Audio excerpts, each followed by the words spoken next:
सत श्री अकाल जी। मैं लवप्रीत कौर हाज़र सी पूजा रानी द्वारा लिखी हुई कहानी लैके आओ आपां शुरू करते हाँ। एक कहानी एक सच्ची घटना है। सच के आधारित एक कहानी बहुत ही भावरूप है। इस कहानी का मकसद उन्हां लोकां नूं जागरूक करना है जिहड़े लोग इन्हां गल्लां ते कदी गौर नहीं करते। अक्सर ही साडे आले दुआले असीं अजिहियां गल्लां जरूर सुणदे हाँ जिन्हां विच पहलां तां गौर नहीं कीता जांदा, पर बाद विच पछतावा ते हथ मलण तों इलावा कुछ नहीं रह जाता। एक कहानी एक ऐसे बच्चे दी आ जो सिर्फ उस बच्चे नाल ही संबंध नहीं रखती, बल्कि इस स्थिति विचों गुजरन वाले हरेक बच्चे नाल संबंध रखती है। एक कहानी उस बच्चे दे आले दुआले घूमती हुई तुहानूं इस तरह प्रतीत होवेगी जिवें कि तुहाडे ही आले दुआले रहन वाले कई बच्चिआं नाल भी एक कहानी संबंध रखती होवे। मैं इस कहानी दे अंत की गल नहीं करती, क्योंकि इस कहानी का अंत बहुत ही दुखद होवेगा ते मैं यही चाहुंदी हाँ, परमात्मा अगे यही अरदास करदी हाँ कि इस तरह की घटना ना वापरे ते कदी भी उसके माँ प्यो नूं ना पछताउणा पवे। हर माता पिता लई उन्हां दे बच्चे उन्हां दा सब कुछ उन्हां दी जिंदगी हुंदे हन। कदी भी माता पिता अपने बच्चे लई गलत नहीं सोचते। माता पिता अपने बच्चे दा हमेशा भला सोचते हन। एक कहानी है एक लड़के दी जिसका नाम लव है। लव बहुत ही होनहार बच्चा है। माता पिता का आग्ञाकार, शब्द नूं जी जी करके बोलण वाला, धीरज नाल गल करन वाला, हसमुख सुभाअ दा मालिक, हर किसी नाल प्यार नाल रहन वाला बच्चा है। उसकी उम्र 13 साल दी है। लव अपनियां 2 भैणां दा इकलौता भरा है। उसदियां भैणां दे नाम मीनू ते रिचा हन। वो सारे इक्को स्कूल विच जांदे हन। वो दोनों भैणां तो वड्डा है। उसके पिता डॉक्टर हैं ते उसकी मम्मी हाउस वाइफ हैं। लव की मम्मी ने तिन्ना बच्चियां दे टिफन तैयार किए ते वो स्कूल जाण लई चल पए। स्कूल नेड़े होण करके 5 मिनट का रस्ता है, इसलिए वो तुर के जाते हैं। लव होनहार बच्चा होण करके अध्यापक भी उसकी तारीफ करते हैं। लव बहुत ही सोहना सुनक्खा मुंडा है। लव अपनी क्लास विच अपनी पढ़ाई करदा अते जेकर किसी बच्चे नूं कोई विषय की समझ ना आउंदी तां वो उसकी मदद करदा। हमेशा पहले दर्जे विच पास हुंदा। वो खेडां विच भी भाग लैंदा रहिंदा। जदों स्कूल तो छुट्टी हो जाती तां वो अपणियां दोनां भैणां दे नाल घर आउंदा। वो अपणियां भैणां नाल कदी भी झगड़ा नहीं सी करदा। घर आके यूनीफॉर्म बदल के हाथ मूँह धो के खाना खांदा ते अपने पापा दी दुकान ते चला जांदा अते उन्हां दी मदद करदा। लव दे पापा दोपहर नूं खाना खाण लई घर आ जांदे सी अते जदों लव स्कूल तो आ जांदा तां वो अपने पापा लई चाह लै जांदा। लव दे पापा बहुत ही गुस्से वाले हन। शाम नूं लव घर आ जांदा। वो पौधिਆਂ नूं पानी दिंदा ते नाल ही अपनी किताब लैके पढ़ी जांदा रहिंदा।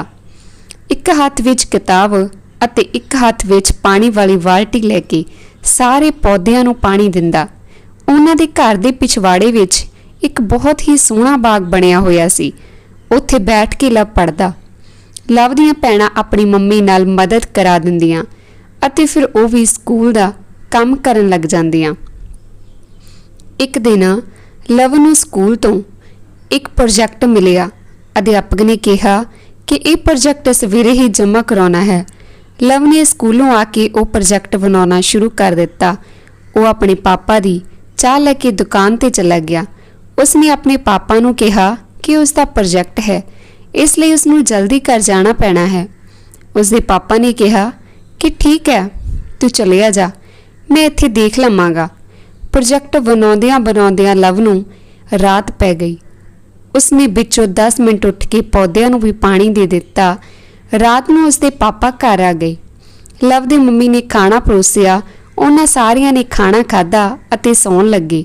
लव दी आदत सी कि जदों उसके पापा सौण लगदे तां वो उन्हां दीआं लत्तां घुੱਟਣ लग पैंदा। उसके पापा दे ना कहण ते भी वो ना हटदा। वो काफ़ी देर अपने पापा दीआं लत्तां घुੱਟਦਾ रहिंदा। उसके पापा जदों सौ जांदे फिर भी लव 1 घंटा तक उन्हां दीआं लत्तां घुੱਟਦਾ रहिंदा अते फिर जाके अपने बिस्तर विच सौंदा। लव दे मम्मी पापा उसदियां भैणां ते लव दा मंजा विहड़े विच ही डाया हुंदा सी। एक दिन स्कूल विच गुरपुरब करके शब्द गायन मुकाबले दे लई शब्द तैयार किए जा रहे सी। उस विच मीनू ने भी भाग लै लिया सी। छुट्टी होने तो बाद अध्यापिका ने कहा ਕਿ ਜਿਹੜੇ ਬੱਚੇ ਨੇ ਸ਼ਬਦ ਵਿੱਚ ਭਾਗ ਲਿਆ ਹੈ ਉਹ ਇੱਥੇ ਰਹਿਣਗੇ, ਉਹਨਾਂ ਨੂੰ ਬਾਅਦ ਵਿੱਚ ਛੁੱਟੀ ਕੀਤੀ ਜਾਵੇਗੀ ਤੇ ਬਾਕੀ ਬੱਚਿਆਂ ਨੂੰ ਛੁੱਟੀ ਕਰ ਦਿੱਤੀ ਜਾਵੇਗੀ। ਇਸ ਲਈ ਲਵ ਅਤੇ ਰਿਚਾ ਦੋਵੇਂ ਘਰ ਆ ਗਏ। ਮੀਨੂ ਨੇ ਸ਼ਬਦ ਵਿੱਚ ਭਾਗ ਲਿਆ ਹੋਣ ਕਰਕੇ ਉਹ ਉੱਥੇ ਰਹਿ ਗਈ। ਲਵ ਅਤੇ ਰਿਚਾ ਨੇ ਘਰ ਆ ਕੇ ਆਪਣੀ ਮੰਮੀ ਨੂੰ ਦੱਸ ਦਿੱਤਾ। ਉਸ ਦੀ ਮੰਮੀ ਨੇ ਕਿਹਾ ਕਿ ਕੋਈ ਗੱਲ ਨਹੀਂ, ਉਹ ਆ ਜਾਵੇਗੀ, ਤੁਸੀਂ ਦੋਨੋਂ ਯੂਨੀਫਾਰਮ ਬਦਲੋ ਤੇ ਖਾਣਾ ਖਾਓ। ਲਵ ਨੇ ਵੀ ਖਾਣਾ ਖਾਧਾ, ਰਿਚਾ ਨੇ ਵੀ ਖਾਣਾ ਖਾਧਾ। ਫਿਰ ਲਵ ਆਪਣੇ ਪਾਪਾ ਦੀ ਚਾਹ ਲੈ ਕੇ ਦੁਕਾਨ ਤੇ ਚਲਾ ਗਿਆ। ਉਸਨੇ ਆਪਣੇ ਪਾਪਾ ਨੂੰ ਦੱਸਿਆ ਕਿ ਮੀਨੂ ਨੇ ਸ਼ਬਦ ਵਿੱਚ ਭਾਗ ਲਿਆ ਹੈ, ਇਸ ਲਈ ਉਹ ਸਕੂਲ ਵਿੱਚ ਤਿਆਰੀ ਕਰ ਰਹੀ ਹੈ ਅਤੇ ਉਸ ਨੂੰ ਛੁੱਟੀ ਲੇਟ ਹੋਵੇਗੀ। ਲਵ ਦੇ ਪਾਪਾ ਨੇ ਲਵ ਨੂੰ ਕਿਹਾ ਕਿ ਤੂੰ ਤੇ ਰਿਚਾ ਦੋਨੋਂ ਸਕੂਲ ਜਾ ਕੇ ਮੀਨੂ ਦੀ ਰੋਟੀ ਦੇ ਆਵੋ, ਉਸ ਨੂੰ ਛੁੱਟੀ ਲੇਟ ਹੋਣੀ ਆ ਤੇ ਉਸ ਨੂੰ ਭੁੱਖ ਲੱਗੀ ਹੋਈ ਹੋਣੀ ਆ, ਉਹ ਰੋਟੀ ਖਾ ਲਵੇਗੀ। ਤੂੰ ਘਰ ਜਾ ਕੇ ਆਪਣੀ ਮੰਮੀ ਨੂੰ ਕਹਿ ਉਸ ਦੀ ਰੋਟੀ ਬਣਾ ਕੇ ਟਿਫਨ ਵਿੱਚ ਪਾ ਦੇਵੇ ਤੇ ਤੁਸੀਂ ਦੋਵੇਂ ਭੈਣ ਭਰਾ ਉਸ ਨੂੰ ਰੋਟੀ ਦੇ ਆਵੋ। ਲਵ ਘਰ ਆ ਗਿਆ। ਉਸਨੇ ਆਪਣੀ ਮੰਮੀ ਨੂੰ ਕਿਹਾ। ਉਸ ਦੀ ਮੰਮੀ ਨੇ ਰੋਟੀ ਬਣਾ ਕੇ ਟਿਫਨ ਵਿੱਚ ਪਾ ਦਿੱਤੀ। ਲਵ ਅਤੇ ਰਿਚਾ ਦੋਨੋਂ ਰੋਟੀ ਦੇਣ ਜਾਣ ਲੱਗੇ। ਹਲੇ ਉਹ ਗਲੀ ਵਿੱਚ ਹੀ ਪਹੁੰਚੇ ਸਨ ਕਿ ਅੱਗੋਂ ਉਸਦੇ ਪਾਪਾ ਆ ਗਏ ਤੇ ਆਖਣ ਲੱਗੇ ਕਿ ਤੁਹਾਨੂੰ ਦੋਵਾਂ ਨੂੰ ਨਹੀਂ ਪਤਾ ਕਿ ਟਿਫਨ ਲੈ ਕੇ ਤੁਰ ਪਏ ਤੇ ਨਾਲ ਪਾਣੀ ਵੀ ਲੈ ਕੇ ਜਾਣਾ ਹੈ। ਲਵ ਦੇ ਪਾਪਾ ਨੇ ਨਾ ਇੱਧਰ ਦੇਖਿਆ ਨਾ ਉੱਧਰ ਅਤੇ ਇੱਕ ਥੱਪੜ ਲਵ ਅਤੇ ਰਿਚਾ ਦੇ ਜੜ ਦਿੱਤਾ। ਉਹਨਾਂ ਨੇ ਦੋਨਾਂ ਦੇ ਕੱਸ-ਕੱਸ ਕੇ ਥੱਪੜ ਮਾਰਦੇ ਹੋਏ ਉਹਨਾਂ ਨੂੰ ਘਰ ਤੱਕ ਲਿਆਂਦਾ। ਉਹ ਦੋਨੋਂ ਰੋਂਦੇ ਹੋਏ ਘਰ ਆ ਗਏ ਅਤੇ ਫਿਰ ਪਾਣੀ ਵਾਲੀ ਬੋਤਲ ਲੈ ਕੇ ਫਿਰ ਦੁਬਾਰਾ ਮੀਨੂ ਦੇ ਸਕੂਲ ਗਏ ਅਤੇ ਉਸ ਨੂੰ ਰੋਟੀ ਦੇਣ ਪਹੁੰਚੇ। ਉਧਰੋਂ ਮੀਨੂ ਨੇ ਕਿਹਾ ਕਿ ਉਹ ਤਾਂ ਘਰ ਆਉਣ ਵਾਲੀ ਹੀ ਸੀ। ਮੈਨੂੰ ਆਖਣ ਲੱਗੀ, ਮੈਨੂੰ ਤਾਂ ਛੁੱਟੀ ਹੋਣ ਹੀ ਵਾਲੀ ਆ, ਤੁਸੀਂ ਰੋਟੀ ਰਹਿਣ ਦੇਣੀ ਸੀ। ਮੀਨੂ ਨੇ ਆਖਿਆ ਕਿ ਮੈਂ ਹੁਣੇ ਘਰ ਆ ਜਾਣਾ ਹੈ, 5 ਮਿੰਟ ਬਾਅਦ। ਤੁਸੀਂ ਦੋਵੇਂ ਘਰ ਜਾਵੋ ਤੇ ਰੋਟੀ ਲੈ ਜਾਓ, ਮੈਂ ਘਰ ਆ ਕੇ ਹੀ ਖਾਵਾਂਗੀ। ਲਵ ਅਤੇ ਰਿਚਾ ਦੋਨੇ ਟਿਫਨ ਵਾਪਸ ਲੈ ਕੇ ਘਰ ਆ ਗਏ। ਉਹਨਾਂ ਨੇ ਆਪਣੇ ਮੰਮੀ ਪਾਪਾ ਨੂੰ ਦੱਸਿਆ ਕਿ ਮੈਨੂੰ ਘਰ ਆ ਰਹੀ ਆ, ਉਹ ਘਰ ਆ ਕੇ ਹੀ ਖਾਣਾ ਖਾਵੇਗੀ। ਲਵ ਦੇ ਪਾਪਾ ਕਹਿਣ ਲੱਗੇ, ਤੁਹਾਨੂੰ ਦੋਵਾਂ ਨੂੰ ਐਵੇਂ ਵੱਜ ਗਈਆਂ। ਨਾਲੇ ਉਹ ਹੱਸਣ ਲੱਗੇ। ਪਰ ਲਵ ਅਤੇ ਰਿਚਾ ਦੋਨੋਂ ਵੱਜੀਆਂ ਹੋਈਆਂ ਚਪੇੜਾਂ ਦੀ ਦਰਦ ਮਹਿਸੂਸ ਹਲੇ ਵੀ ਕਰ ਰਹੇ ਸੀ। ਇੱਥੇ ਦੱਸਣਯੋਗ ਇਹ ਹੈ ਕਿ ਲਵ ਦੇ ਪਾਪਾ ਦਾ ਸੁਭਾਅ ਬਹੁਤ ਜ਼ਿਆਦਾ ਗੁੱਸੇ ਵਾਲਾ ਹੈ, ਜਿਸ ਕਰਕੇ ਉਹ ਜਦੋਂ ਦਿਲ ਕਰਦਾ ਬੱਚਿਆਂ ਨੂੰ ਥੋੜੀ ਜਿਹੀ ਗੱਲ ਤੇ ਹੀ ਕੁੱਟਣਾ ਸ਼ੁਰੂ ਕਰ ਦਿੰਦੇ ਸੀ। ਇੱਕ ਦਿਨ ਬਸੰਤ ਤੇ ਲਵ ਨੇ ਕਾਫੀ ਸਾਰੀਆਂ ਪਤੰਗਾਂ ਲੁੱਟੀਆਂ। ਉਸਨੇ ਉਹਨਾਂ ਵਿੱਚੋਂ ਇੱਕ ਪਤੰਗ ਉਡਾਉਣੀ ਸ਼ੁਰੂ ਕਰ ਦਿੱਤੀ। ਰਾਤ ਨੂੰ ਜਦੋਂ ਉਸਦੇ ਪਾਪਾ ਘਰ ਆਏ, ਉਹਨਾਂ ਨੇ ਪਈਆਂ ਹੋਈਆਂ ਪਤੰਗਾਂ ਦੇਖੀਆਂ। ਲਵ ਦੇ ਪਾਪਾ ਨੇ ਪਤੰਗਾਂ ਨੂੰ ਦੇਖ ਕੇ ਮਾਚਿਸ ਫੜੀ ਤੇ ਅੱਗ ਲਗਾ ਦਿੱਤੀ, ਜਿਸ ਨੂੰ ਦੇਖ ਕੇ ਲਵ ਬਹੁਤ ਰੋਇਆ, ਪਰ ਉਹ ਕੁਝ ਨਹੀਂ ਕਰ ਸਕਦਾ ਸੀ। ਬਹੁਤ ਹੀ ਹੋਣਹਾਰ ਬੱਚਾ ਹੋਣ ਕਰਕੇ ਵੀ, ਆਪਣੇ ਮਾਤਾ ਪਿਤਾ ਦਾ ਆਗਿਆਕਾਰੀ ਹੋਣ ਕਰਕੇ ਵੀ ਉਸਦੇ ਪਾਪਾ ਉਸ ਨੂੰ ਕੁਝ ਨਾ ਕੁਝ ਕਹਿੰਦੇ ਹੀ ਰਹਿੰਦੇ, ਜਿਸ ਕਰਕੇ ਲਵ ਦਾ ਦਿਲ ਕਾਫੀ ਹੌਲਾ ਪੈ ਗਿਆ। ਸਮਾਂ ਬੀਤਦਾ ਗਿਆ। ਲਵ ਹੁਣ ਵੱਡਾ ਹੋ ਗਿਆ। ਉਸਨੇ ਪੜ੍ਹ ਕੇ ਗ੍ਰੈਜੂਏਸ਼ਨ ਕਰ ਲਈ। ਉਹ ਆਪਣੇ ਪਾਪਾ ਦੀ ਡਾਕਟਰੀ ਦੀ ਦੁਕਾਨ ਤੇ ਹੀ ਕੰਮ ਕਰਨ ਲੱਗਾ। ਦਿਨ ਬੀਤਦੇ ਗਏ। ਉਸ ਦੀਆਂ ਦੋਨੋਂ ਭੈਣਾਂ ਵੀ ਕਾਲਜ ਵਿੱਚ ਪੜ੍ਹ ਰਹੀਆਂ ਸਨ। ਇੱਕ ਦਿਨ ਲਵ ਲਈ ਇੱਕ ਰਿਸ਼ਤਾ ਆਇਆ। ਲਵ ਕਾਫੀ ਹੋਣਹਾਰ ਹੋਣ ਕਰਕੇ ਤੇ ਸੋਹਣਾ ਸੁਨੱਖਾ ਹੋਣ ਕਰਕੇ ਕੁੜੀ ਵਾਲਿਆਂ ਨੇ ਝੱਟ ਹਾਂ ਕਰ ਦਿੱਤੀ। ਰਿਸ਼ਤਾ ਪੱਕਾ ਹੋ ਗਿਆ ਤੇ ਵਿਆਹ ਵਾਲਾ ਦਿਨ ਵੀ ਮਿੱਥ ਦਿੱਤਾ ਗਿਆ। ਲਵ ਦਾ ਵਿਆਹ ਪੱਕਾ ਹੋ ਗਿਆ। ਰਿਸ਼ਤੇਦਾਰਾਂ ਨੂੰ ਸੱਦਾ ਪੱਤਰ ਭੇਜ ਦਿੱਤਾ ਗਿਆ। ਨਾਨਕਿਆਂ ਤੇ ਹੋਰ ਸਾਰੇ ਰਿਸ਼ਤੇਦਾਰਾਂ ਨੂੰ ਬੁਲਾਇਆ ਗਿਆ। ਵਿਆਹ ਦੀਆਂ ਤਿਆਰੀਆਂ ਜ਼ੋਰਾਂ ਸ਼ੋਰਾਂ ਨਾਲ ਚੱਲਣ ਲੱਗੀਆਂ। ਸਾਰੇ ਬਹੁਤ ਖੁਸ਼ ਸਨ। ਮਿੱਥੀ ਹੋਈ ਤਾਰੀਖ ਤੇ ਵਿਆਹ ਵਾਲੇ ਦਿਨ ਸਾਰੇ ਵਿਆਹ ਵਿੱਚ ਹੁਮ ਹਮਾ ਕੇ ਪਹੁੰਚੇ। ਗਾਜਿਆਂ ਵਾਜਿਆਂ ਨਾਲ ਵਿਆਹ ਹੋਇਆ। ਖੂਬ ਰੌਣਕਾਂ ਲੱਗੀਆਂ। ਕੁੜੀ ਵਾਲਿਆਂ ਨੇ ਵੀ ਕਾਫੀ ਦਹੇਜ ਦਿੱਤਾ। ਲਵ ਦੀਆਂ ਦੋਨੋਂ ਭੈਣਾਂ, ਉਸਦੀ ਮੰਮੀ, ਉਸਦੇ ਡੈਡੀ ਸਾਰੇ ਬਹੁਤ ਖੁਸ਼ ਸਨ। ਹੌਲੀ ਹੌਲੀ ਦਿਨ ਬੀਤਦੇ ਗਏ, ਪਰ ਲਵ ਦੇ ਪਾਪਾ ਹਲੇ ਵੀ ਲਵ ਨੂੰ ਗੁੱਸੇ ਹੋਏ ਬਿਨਾਂ ਨਾ ਰਹਿੰਦੇ। ਉਹ ਛੋਟੀ ਛੋਟੀ ਗੱਲ ਤੇ ਉਸ ਨੂੰ ਝਿੜਕਦੇ ਰਹਿੰਦੇ। ਕਸੂਰ ਕਿਸੇ ਦਾ ਵੀ ਹੁੰਦਾ, ਉਸਦੇ ਪਾਪਾ ਬਿਲਕੁਲ ਵੀ ਜਾਣਨਾ ਨਾ ਚਾਹੁੰਦੇ ਤੇ ਖਰੀ ਖੁੱਟੀ ਲਵ ਨੂੰ ਸੁਣਾ ਦਿੰਦੇ। ਹੌਲੀ ਹੌਲੀ ਲਵ ਦੀ ਮਾਂ ਨੇ ਵੀ ਸੱਸ ਵਾਲਾ ਰੋਹਬ ਨੂੰਹ ਤੇ ਪਾਉਣਾ ਸ਼ੁਰੂ ਕਰ ਦਿੱਤਾ। ਉਹ ਉਸ ਨੂੰ ਕੰਮ ਕਰਨ ਲਈ ਕਹਿੰਦੀ ਤੇ ਤਾਨੇ ਮਿਹਣੇ ਦਿੰਦੀ ਰਹਿੰਦੀ। ਲਵ ਦੀਆਂ ਭੈਣਾਂ ਵੀ ਆਪ ਕਾਲਜ ਚਲੀਆਂ ਜਾਂਦੀਆਂ ਅਤੇ ਆਪਣੇ ਕੱਪੜੇ ਧੋਣ ਲਈ ਆਪਣੀ ਭਾਬੀ ਨੂੰ ਦਿੰਦੀਆਂ। ਉਹਨਾਂ ਦੀ ਭਾਬੀ ਸਾਰਾ ਦਿਨ ਰੋਟੀ, ਸਬਜ਼ੀ, ਭਾਂਡੇ, ਕੱਪੜੇ, ਪੋਚੇ ਆਦਿ ਸਾਰਾ ਕੰਮ ਕਰਦੀ। ਨੂੰਹ ਦੇ ਆਉਣ ਤੋਂ ਬਾਅਦ ਲਵ ਦੀ ਮਾਂ ਨੇ ਵੀ ਕੰਮ ਕਰਨਾ ਛੱਡ ਦਿੱਤਾ। ਲਵ ਦੀਆਂ ਭੈਣਾਂ ਤਾਂ ਅੱਗੇ ਵੀ ਕੰਮ ਨਹੀਂ ਸੀ ਕਰਦੀਆਂ।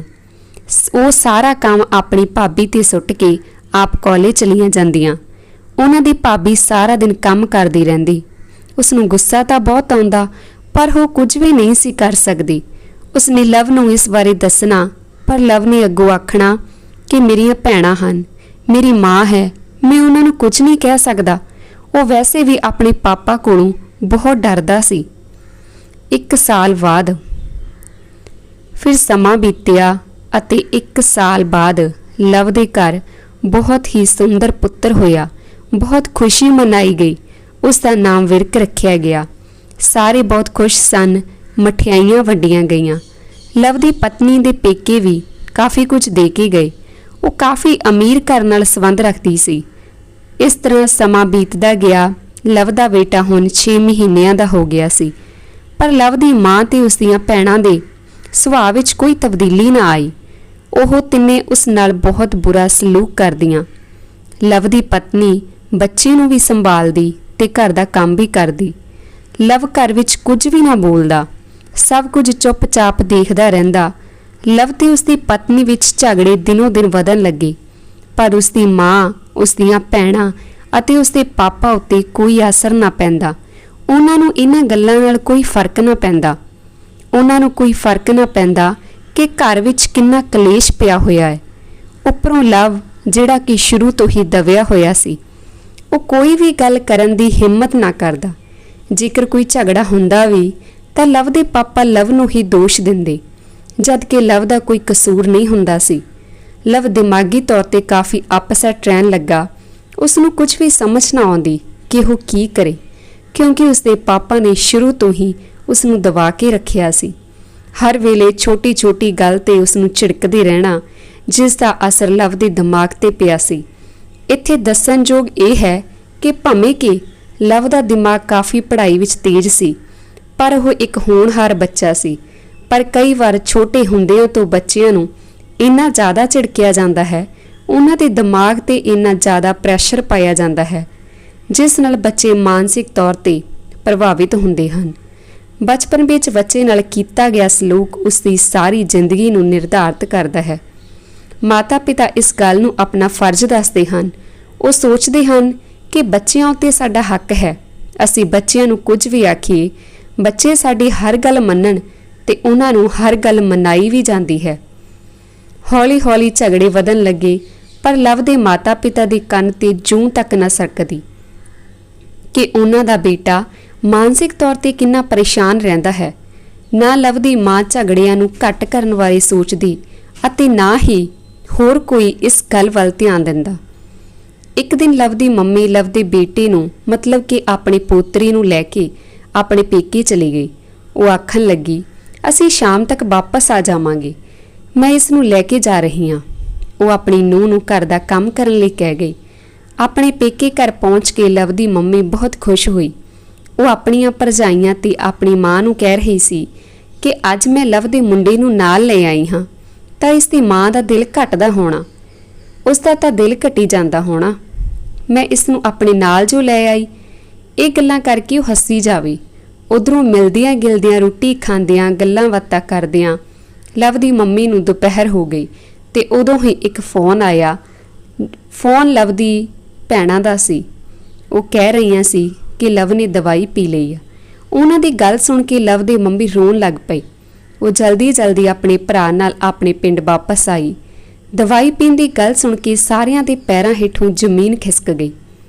ਲਵ ਦੇ ਮਾਮੇ ਮਾਮੀਆਂ, ਨਾਨੀ ਨਾਨਾ ਸਾਰੇ ਉੱਥੇ ਪਹੁੰਚ ਗਏ। ਲਵ ਦੇ ਪਾਪਾ ਨੇ ਉਸ ਦਾ ਇਲਾਜ ਘਰ ਵਿੱਚ ਹੀ ਸ਼ੁਰੂ ਕਰ ਦਿੱਤਾ, ਪਰ ਦਵਾਈ ਦਾ ਅਸਰ ਕਰ ਚੁੱਕੀ ਸੀ।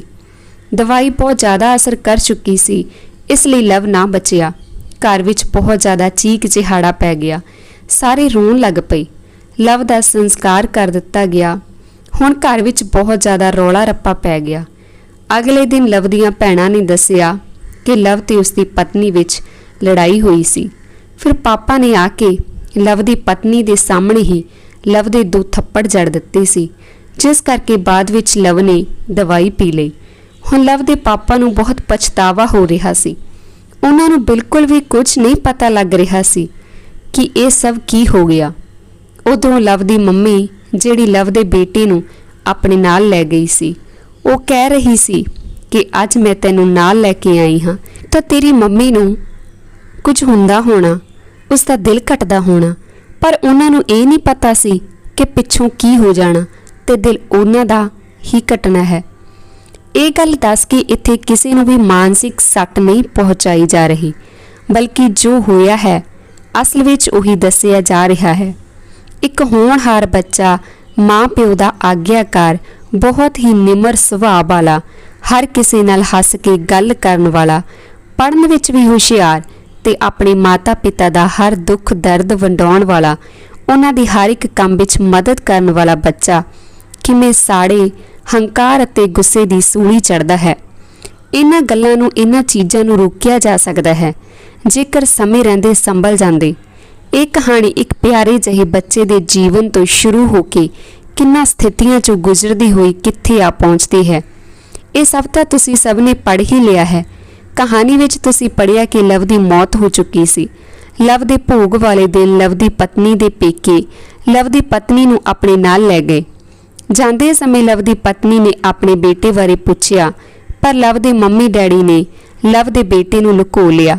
ਉਹਨਾਂ ਨੇ ਬੱਚੇ ਨੂੰ ਦੇਣ ਤੋਂ ਇਨਕਾਰ ਕਰ ਦਿੱਤਾ। ਉਹਨਾਂ ਨੇ ਬੱਚੇ ਨੂੰ ਕਿਸੇ ਹੋਰ ਘਰ ਭੇਜ ਦਿੱਤਾ ਤਾਂ ਕਿ ਉਹ ਨਾਲ ਨਾ ਲੈ ਜਾਵੇ। ਲਵ ਦੀ ਭੈਣ ਹੀ ਕਿਸੇ ਹੋਰ ਘਰ ਬੱਚੇ ਨੂੰ ਲੈ ਗਈ ਸੀ। ਜਦੋਂ ਲਵ ਦੀ ਪਤਨੀ ਦੇ ਪੇਕੇ ਉਸ ਨੂੰ ਆਪਣੇ ਘਰ ਲੈ ਗਏ ਤਾਂ ਲਵ ਦੀ ਭੈਣ ਬੱਚੇ ਨੂੰ ਘਰ ਵਾਪਸ ਲੈ ਆਈ। ਦੇਖਿਆ ਜਾਵੇ ਤਾਂ ਕਿੰਨੇ ਘਰ ਬਰਬਾਦ ਹੋ ਗਏ। ਲਵ ਦੀ ਮੌਤ ਹੋ ਗਈ, ਉਸ ਦੀ ਪਤਨੀ ਚਲੀ ਗਈ, ਇੱਕ ਬੱਚਾ ਅਨਾਥ ਹੋ ਗਿਆ। ਉਸ ਨੂੰ ਆਪਣੇ ਮਾਤਾ ਪਿਤਾ ਦਾ ਪਿਆਰ ਕਦੇ ਨਹੀਂ ਮਿਲਣਾ, ਚਾਹੇ ਲੱਖ ਦਾਦਾ ਦਾਦੀ ਪਾਲਣਗੇ, ਪਰ ਮਾਂ ਪਿਓ ਜਿੰਨਾ ਪਿਆਰ ਕੋਈ ਨਹੀਂ ਕਰ ਸਕਦਾ। ਬੱਚਾ ਪਲ ਜਾਵੇਗਾ ਪਰ ਉਸ ਦੀ ਜ਼ਿੰਦਗੀ ਕੀ ਹੋਵੇਗੀ, ਇਹ ਸੋਚਿਆ ਜਾ ਸਕਦਾ ਹੈ। ਆਪਣੇ ਗੁੱਸੇ ਸਾੜੇ ਨਾਲ ਕੀ ਮਿਲਦਾ ਇਨਸਾਨ ਨੂੰ? ਕੁਝ ਵੀ ਨਹੀਂ ਮਿਲਦਾ, ਬਲਕਿ ਕਈ ਜ਼ਿੰਦਗੀਆਂ ਬਰਬਾਦ ਹੋ ਜਾਂਦੀਆਂ ਹਨ। ਲਵ ਦੀ ਜ਼ਿੰਦਗੀ ਬਰਬਾਦ ਹੋ ਗਈ, ਜਿਹੜੀ ਉਸ ਨਾਲ ਵਿਆਹ ਕੇ ਆਈ ਸੀ ਉਸ ਦੀ ਵੀ ਜ਼ਿੰਦਗੀ ਬਰਬਾਦ ਹੋ ਗਈ, ਤੇ ਉਹ ਛੋਟਾ ਜਿਹਾ ਬੱਚਾ ਜਿਸ ਨੇ ਹਲੇ ਦੁਨੀਆ ਦੇਖਣੀ ਹੈ, ਉਸ ਦੀ ਜ਼ਿੰਦਗੀ ਦਾ ਕੀ ਬਣੇਗਾ? ਮਾਤਾ ਪਿਤਾ ਦੇ ਬਿਨਾਂ ਬੱਚੇ ਦੀ ਜ਼ਿੰਦਗੀ ਕੀ ਹੋਵੇਗੀ? ਖੈਰ, ਇਸ ਕਹਾਣੀ ਵਿੱਚ ਮੈਂ ਇਸ ਗੱਲ ਤੇ ਚਾਨਣਾ ਪਾਉਂਦੀ ਹਾਂ ਕਿ ਇੱਕ ਹੋਣਹਾਰ ਬੱਚਾ ਜੋ ਕਿ ਮਾਤਾ ਪਿਤਾ ਦਾ ਆਗਿਆਕਾਰੀ ਸੀ, ਹਸਮੁਖ ਸੁਭਾਅ ਦਾ ਮਾਲਕ, ਤੇ ਉਸ ਨਾਲ ਕਿਸ ਤਰ੍ਹਾਂ ਹੋਇਆ। ਉਸ ਦੀ ਜ਼ਿੰਦਗੀ ਦਾ ਅੰਤ ਕਿੰਨਾ ਦਰਦ ਭਰਿਆ ਹੋਇਆ, ਤੇ ਉਸ ਤੋਂ ਬਾਅਦ ਪਛਤਾਵੇ ਤੋਂ ਇਲਾਵਾ ਹੋਰ ਕੁਝ ਨਹੀਂ ਰਹਿ ਜਾਂਦਾ। ਜੇਕਰ ਸਮਾਂ ਰਹਿੰਦਿਆਂ ਸਮੇਂ ਨੂੰ ਨਾ ਸੰਭਾਲਿਆ ਜਾਵੇ ਤਾਂ ਫਿਰ ਇਸ ਦਾ ਨਤੀਜਾ ਸਭ ਦੇ ਸਾਹਮਣੇ ਹੀ ਹੈ। ਕਈ ਵਾਰ ਮਾਤਾ ਪਿਤਾ ਦੁਖੀ ਹੁੰਦੇ ਹਨ ਤਾਂ ਉਹ ਇਸ ਦੁੱਖ ਨੂੰ ਗੁੱਸੇ ਦੇ ਰੂਪ ਵਿੱਚ ਆਪਣੇ ਬੱਚਿਆਂ ਤੇ ਕੱਢਦੇ ਹਨ, ਪਰ ਬੱਚੇ ਦਾ ਮਨ ਜੋ ਕਿ ਬਹੁਤ ਕੋਮਲ ਹੁੰਦਾ ਹੈ, ਬਚਪਨ ਵਿੱਚ ਉਸ ਨੂੰ ਜਿਸ ਤਰ੍ਹਾਂ ਢਾਲ ਲਿਆ ਜਾਵੇ ਉਹਨਾਂ ਦਾ ਮਨ ਢਲ ਜਾਂਦਾ ਹੈ। ਬਚਪਨ ਵਿੱਚ ਦਿਲ ਤੇ ਲੱਗੀਆਂ ਗੱਲਾਂ ਸਾਰੀ ਉਮਰ ਲਈ ਇੱਕ ਛਾਪ ਛੱਡ ਜਾਂਦੀਆਂ ਹਨ। ਫਿਰ ਉਸ ਤੋਂ ਬਾਅਦ ਵੀ ਜੀਵਨ ਵਿੱਚ ਕਈ ਮੌਕੇ ਆਉਂਦੇ ਨੇ ਆਪਣੇ ਆਪ ਨੂੰ ਸੁਧਾਰਨ ਦੇ, ਪਰ ਜੇਕਰ ਉਦੋਂ ਵੀ ਨਾ ਸੁਧਰਿਆ ਜਾਵੇ ਤਾਂ ਫਿਰ ਕੁਝ ਨਹੀਂ ਹੋ ਸਕਦਾ। ਕੁਝ ਗੱਲਾਂ ਵਿੱਚ ਇਨਸਾਨ ਇੰਨਾ ਜ਼ਿਆਦਾ ਉਲਝ ਜਾਂਦਾ ਹੈ ਕਿ ਜੇਕਰ ਉਹ ਇਹਨਾਂ ਵਿੱਚੋਂ ਬਾਹਰ ਵੀ ਨਿਕਲਣਾ ਚਾਹੇ ਤਾਂ ਉਹ ਨਹੀਂ ਨਿਕਲ ਸਕਦਾ, ਕਿਉਂਕਿ ਉਸ ਦੇ ਨਾਲ ਉਸ ਦੇ ਆਪਣਿਆਂ ਦਾ ਸਾਥ ਨਹੀਂ ਹੁੰਦਾ। ਧੰਨਵਾਦ ਜੀ। ਇਹੋ ਜਿਹੀਆਂ ਹੋਰ ਕਹਾਣੀਆਂ ਸੁਣਨ ਦੇ ਲਈ ਜੁੜੇ ਰਹੋ ਸਾਡੇ ਚੈਨਲ ਦੇ ਨਾਲ, ਤੇ ਕਮੈਂਟ ਕਰਕੇ ਜ਼ਰੂਰ ਦੱਸਿਓ ਅੱਜ ਦੀ ਕਹਾਣੀ ਤੁਹਾਨੂੰ ਕਿਵੇਂ ਲੱਗੀ। ਤੇ ਜੇਕਰ ਤੁਸੀਂ ਸਾਡੇ ਚੈਨਲ ਤੇ ਨਵੇਂ ਹੋ ਤਾਂ ਪਲੀਜ਼ ਚੈਨਲ ਨੂੰ ਸਬਸਕ੍ਰਾਈਬ ਕਰ ਲਿਓ ਜੀ, ਵੀਡੀਓ ਨੂੰ ਲਾਈਕ ਤੇ ਸ਼ੇਅਰ ਕਰ ਦਿਓ ਜੀ। ਧੰਨਵਾਦ।